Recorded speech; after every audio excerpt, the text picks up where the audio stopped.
Hi, I'm Ms. World Traveler Carrie Damiano, and I have another fascinating person for you to meet in Coeur d'Alene, Idaho.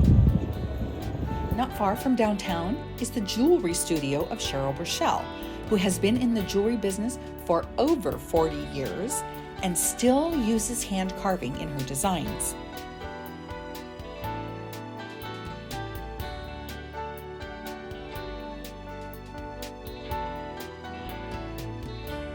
So Cheryl, we're so excited to be here in Cheryl's world, your working space.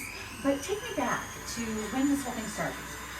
Well, basically I was in college and I knew that I was not college material after 3.5 years.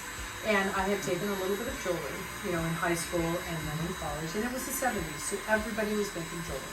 So I started out with a store, and we were in a warehouse, and we just hammered and banged and polished. I polished straight for 1 year. So all I did was polish rings, earrings, and bangle bracelets. And just went from there, and you just do the hard knocks of working with every jeweler that will actually talk to you. Well, you've been doing this so long now. What has kept you in the business? What about jewelry making is inspirational to you? Well, for me, I bore easily. I'm probably a very hyper person, and so this is something that centers you. You have to put your energy into whatever it is that you're making, and you have to concentrate. And everything I do, it goes away.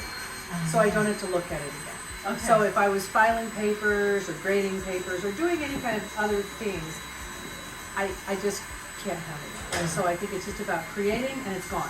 Yes. And you get to do something new, fresh every day. Right. Well, I love that you say that you get bored easily, because I do too. Yeah. So I understand that sort of creative need to do something different each time.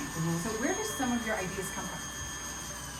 Well, I do glean a lot from just out there in media and what the styles are and fashion. And I was always inspired by the greats, Lalique and all the Edwardian periods and all of that. There's so much beautiful jewelry that's been made for centuries. Russian stuff, Fabergé eggs, but also nature. And nature has a lot of really beautiful shapes and just simple, clean lines. Yeah.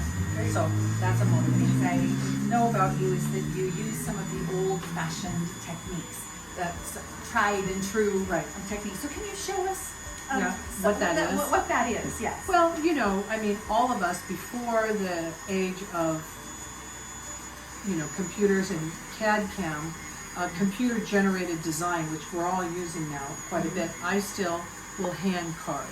So this is a piece that is all hand carved out of a piece of wax. It's not perfect, but it has a certain feel about it that is unattainable in a manufactured CAD piece. Okay. So I will always do that. And then I also hand fabricate. We make things still today with metal, hammering, soldering, cutting, that kind of thing, which a lot of people don't do anymore. A lot of young kids are trying desperately to learn it, but it's tough.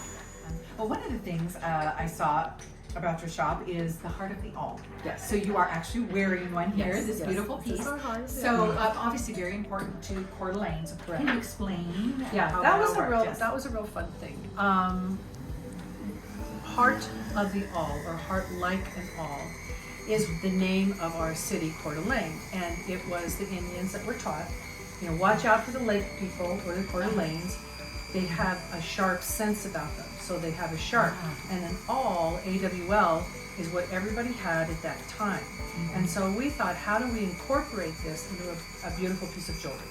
And so in '99, we started making them. It's been really fun, and it's been a lovely piece. It's gone all over the world now, and I'm very proud to have it. Yes. Well, it's very specific to Coeur Very d'Alene. specific. So I love that about it. Yeah. So Cheryl, tell us a little bit about the process that the jeweler goes through.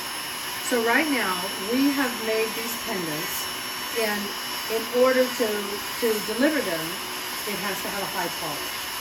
So Cole is working through a microscope to make sure that, the finish is very good, and he changes about 4 different types of sandpaper in order to get the final polish, and then we go to the polishing room.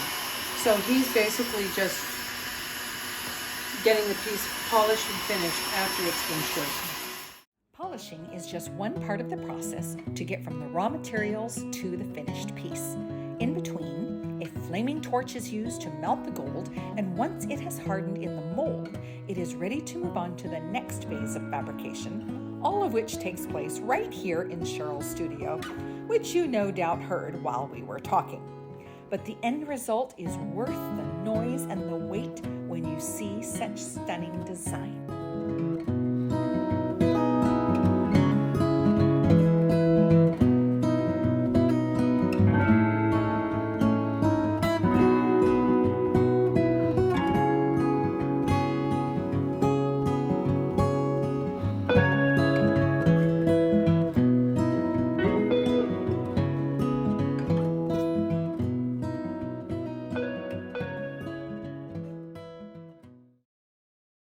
We've had an incredible time in Cheryl Burchell's studio, as well as at all the other places we visited in Coeur d'Alene.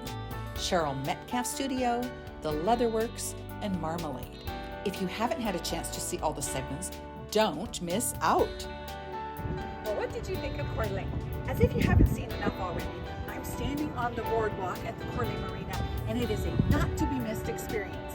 Now, until we meet again at another fabulous destination, travel safe, shop smart, dress well, be grateful for everything.